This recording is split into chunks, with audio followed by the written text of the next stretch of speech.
Good morning বন্ধুরা, কেমন আছো? আশা করছি তোমরা সুস্থ আছো এবং ভালো আছো। তোমাদের আশীর্বাদ ও ভালোবাসা আমি এবং আমার পরিবারের প্রতিটা মানুষ ভালো আছে। তা বন্ধুরা, আজকেও নিয়ে চলে এসেছি নতুন একটা ভিডিও। আশা করছি আজকের ভিডিওটাও তোমাদের অনেক ভালো লাগবে। তাই তোমাদের কাছে অনুরোধ রইল স্কিপ করে না দেখার সম্পূর্ণ ভিডিওটা। তা আজকে দেখো, আমি আগের দিন রাত্রির বেলায় মানে গতকাল রাত্রির বেলা আমি লাউ শাকটা কেটে রেখেছিলাম, কারণ জানি সকালবেলায় কয়দিন না উঠতে খুব দেরি হচ্ছে, কারণ প্রচণ্ড গরম। আর এই ছাদের ঘর না সারাদিন ভালো থাকে, রাত হলে এত গরম, রাত্রে 2-2-2:30 অবধি আমরা সবাই জেগে বসে থাকি, যার কারণে ঘুমও ঠিকঠাক হয় না। ভোরবেলার দিকে ঘুম আসে আর উঠতে উঠতে প্রায় 9টা-10টা বেজে যায়। তা যাই হোক, আমি জানি সকালে উঠে পারবো না, ওর জন্য আগের দিন রাত্রিবেলায় কেটে রেখেছিলাম লাউ শাকটা। কেটে রেখেছি বলে এখন সকালে উঠেই রান্নাটা বসিয়ে দিতে পারছি। তা এই লাউ শাকটা হচ্ছে দাদুর কাছে নিয়ে এসলাম, যেহেতু আমার দাদু সবজি বিক্রি করে। তা ওর জন্য দাদুর কাছ থেকে তোমাদের দাদা গেছিলো বাজারের দিকে, তখন নিয়ে এসেছিলো। তা অনেক দিন যেহেতু শাক পাতা খাওয়া মানে লাউ শাকটা খাওয়া হয় না, আর এর পরের মাসে তো আর খাবোই না, ওর জন্য ভাবলাম আরও কচি কচি ছিল বলে আমি বললাম ঠিক আছে, লাউ শাক তো অনেক দিন খাওয়া হয় না, আর পরের মাস থেকে আর খেতেও পারবো না, ওর জন্য লাউ শাকটা এই করেছি। লাউ শাক করার পরে আমি 3-4টে না পাতা রেখে দিয়েছি। কেন বলো তো?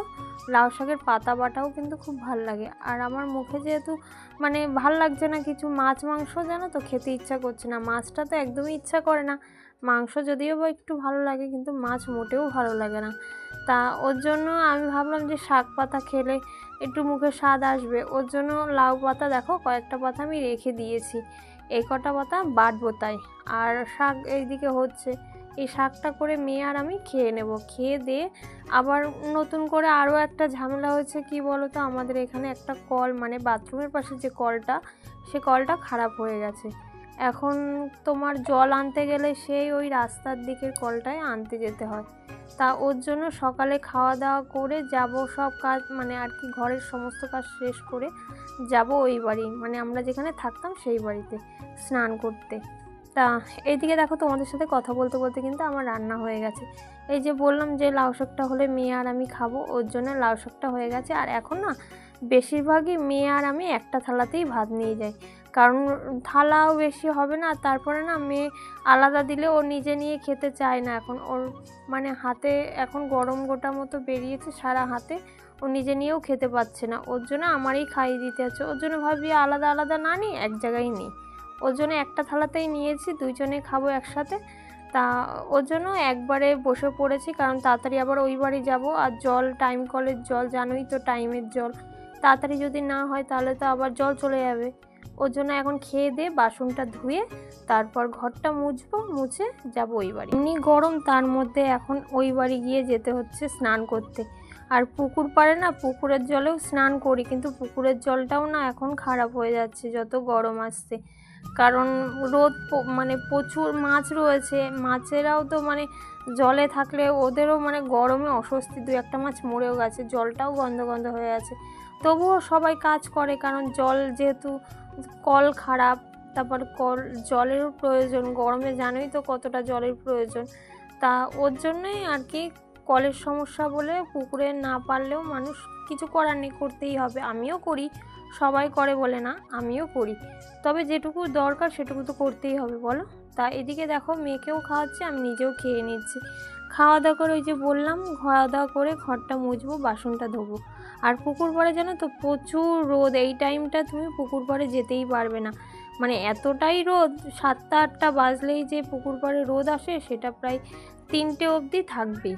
তা যা কাজ করা তুমি 3টের পরে করবে, কিন্তু কি করবো বলো, কাজ ফেলে কি কোনো কাজ ভালো লাগে বলো? তা ওর জন্য কিন্তু আমি কাজ ফেলে রাখি না, 2-1টা থালা হয় ওটা নিয়েই যাব এখন পুকুর পাড়ে, খেয়ে দিয়ে থালা ধুয়ে তারপর আর কি কাজগুলো গুছিয়ে নেবো, নিয়ে যাবো ওই বাড়ি। চলো খাওয়া দাওয়াটা শেষ করে নিই, তারপর আবার তোমাদের সাথে কথা হবে। খাওয়া দাওয়া করে বাইরে বেরিয়েই দেখছি মাছ ধরতে এসছে। মাছ যে ধরে সে পাশের ঘরে আর কি রাজমিস্ত্রির কাজ হচ্ছিল, সে আর কি এসে বলল মাছ ধরবে, কারণ তার মাছ ধরতে ভালো লাগে, তার জন্য এই কাকা আর কি দিয়ে দিল জালটা যাতে ও মাছ ধরে। তা উনি মাছ ধরতে আসলে বাংলাদেশের অনেকেই আর কি মাছ ধরতে পারে, বাংলাদেশ বলে না, এদেশীয়রাও সবাই পারে। তা যাই হোক, ওর জন্য মাছ ধরতে পারে বলে উনি খুব মানে বলছে কেউ যদি মাছ ধরে আমি দাঁড়িয়ে থাকতে পারি না। তা উনি যখন মাছ ধরতে গেছে না, একটা মাছ কিন্তু পড়ে গেছিলো, আর একটা মাছই আর কি যে জালে বেঁধেছিল সেটা আর কি ওই কাকা নিয়ে গেল। তাই এই দিকেও দেখো মানে জাল দিচ্ছে এখন, যেরকম আর কি মাছ বাঁধবে, আর সকালের দিকে বেশি হয়।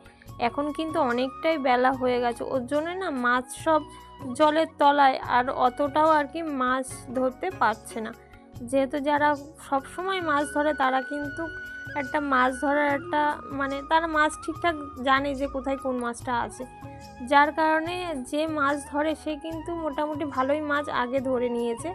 ওর জন্য ওনাকে আর কি দিয়েছে যে যেরকম আর কি দুটো একটা যা বাদে বাঁধবে। তা দেখো এই দিকে কিন্তু একটা মাছও বাঁধেনি। তা ওর জন্য আর কি এই পাশে আবার দেবে, আমাদের ওই পাশটা আর কি মানে ওই নারকেল গাছটা দেখছো ওই যে ওই দিকটা আবার যাবে, ওই দিকটা গিয়ে আর কি মাছ ধরবে। তা দেখো এইদিকে এসে একখানায় আর কি পোনা মাছ আর কি দুটো, একটা না পোনা মাছ বেঁধেছিল দুটো, আর দেখো ওই যে ছোট্ট একটা তেলাপিয়া বেঁধেছে। পোনা মাছ একটা জলে ছেড়ে দিয়েছে মানে রুই মাছের বাচ্চা, আর একটা এই দেখো এই মাছগুলো কিন্তু রাখবে না, এই মাছগুলো জলে আবার ছেড়ে দেবে। এসছে দেখালাম, ওই ব্যাগে আছে মাছ, লাফাচ্ছে মাছ ব্যাগে রয়েছে। তেলাপিয়া, কালো তেলাপিয়া, ভীষণ গরম লাগছে। গুছাবো, গুছিয়ে আবার ওই বাড়ি যাবো স্নান করতে। তা চলো কাজ কিছুটা গুছিয়ে নিই, তারপর আবার কথা হবে। চলো কাজ বাজগুলো গুছিয়ে নিই। চলে আসলাম ঘর মুছতে, ঘর মোছা হয়ে গেছে, তাই রান্নার জায়গাটা মুছে নিচ্ছি। তা যাই হোক বন্ধুরা, যদি তোমাদের আমার ভিডিও ভালো লাগে অবশ্যই আমার চ্যানেলটাকে সাবস্ক্রাইব করে লাইক কমেন্ট শেয়ার করতে ভুলবে না, আর অনেক অনেক ভালোবাসা দেবে যাতে আমি আরও এগিয়ে যেতে পারি তোমাদের ভালোবাসা। তাই দেখো নতুন কিন্তু আগে যখন ওই বাড়ি ছিল ঘর কিন্তু মানে ঝাড় দিলে হয়ে যেত, মুছতে হতো না, কিন্তু এই বাড়িতে তো ঘর মুছতে হয়। তারপর ঘর মুছে আর কোনো কাজ ছিল না, বাসনটা আগেই ধুয়ে নিয়েছিলাম।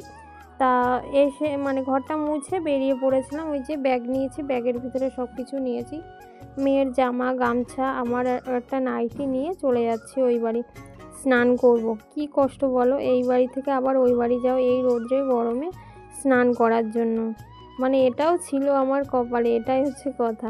তা চলো ভগবানকে একটা কথাই বলি যেন সহ্য করার ক্ষমতা দেয়, কারণ আমি একটু সহ্য কম করতে পারি তো ওর জন্য।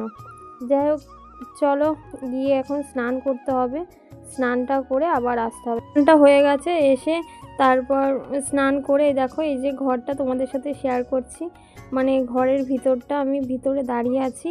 তা দেখো চাল একদিকে মানে সব আর কি টালিটা খোলা হয়ে গেছে, আর পিছনের দিকটা বাকি আছে কিছুটা, সেগুলো খুলতে হবে। তা সেগুলো খোলা হচ্ছে না কারণ তোমাদের দাদা তো মানে নিচে দাঁড়িয়ে থাকে, আমি মানে আর কি উপরে মই দিয়ে উঠে আর কি নামাই, তাই সেইগুলো আর হচ্ছে না, যেহেতু আমার শরীরটা ভালো ছিল না, এখন আমি সুস্থ না হলে তো আর কাজটা হবে না।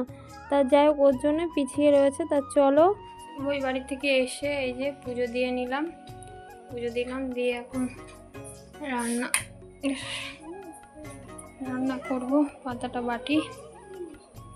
চলো পাতাটা বেটে নিই, তারপর আবার কথা হচ্ছে। শাকটা কেটে মানে পাতাটা কেটে একটু এই ভাপ দিয়ে নিচ্ছি, এবার এটা ঠান্ডা হলে বেটে নেব।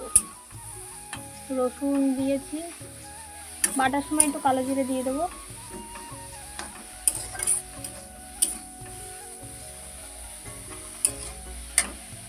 ঠান্ডা করে বেটে নিয়েছিলাম, তা দেখো ঠান্ডা হয়ে গেছিলো, তারপর বেটেছিলাম, বেটে এখন আর একটুখানি তেল দিয়ে তার উপরে আর কি ওই বাটাটা দিয়েছি, আর এখন একটু নাড়তে হবে বেশি করে, মানে একটু হালকা লেগে লেগে আসলে মানে এই যেটা বেটেছি সেটা একটু মানে ঘন হয়ে আসবে, মানে অনেকক্ষণ দিয়ে একটু নাড়াতে হবে, নাড়িয়ে মানে জলটা আর কি যা গায়ে মানে হালকা হালকা শুকিয়ে আসবে যখন, তখন আর কি এই খুন্তির সাথে আর কি লেগে যাবে, বোঝা যাবে যে তখন হয়ে গেছে। তা দেখো এই যে পাতা বাটাটা নিয়েছি, আর পাতা বাটাটা সত্যি খুব সুন্দর হয়েছে।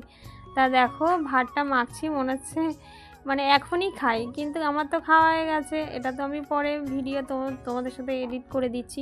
তা চলো, খাওয়া দাওয়া হয়ে যাওয়ার পরে তারপর পুকুরে এসেছিলাম বাসন ধুতে, কারণ এরপরে বাসন ধুতে হলে না আমি আর বাসন মাজবো না, এরপরে মশারা বাসন মাজবে।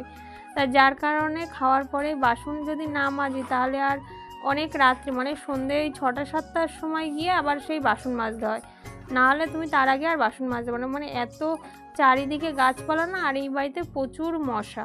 যাই হোক বন্ধুরা, তোমাদেরকে অসংখ্য অসংখ্য ধন্যবাদ তোমাদের মূল্যবান সময় আমার ভিডিওতে দেওয়ার জন্য। তা বন্ধুরা, আজকের ভিডিওটা এই অবধি। যদি ভিডিওটা ভালো লাগে অবশ্যই আমার চ্যানেলটাকে সাবস্ক্রাইব করে লাইক কমেন্ট শেয়ার করতে ভুলবে না। আর দেখা হবে নতুন দিনের নতুন একটা ভিডিওর সাথে। তা তোমরা চলো, সুস্থ থেকো, ভালো থেকো, চলো টাটা।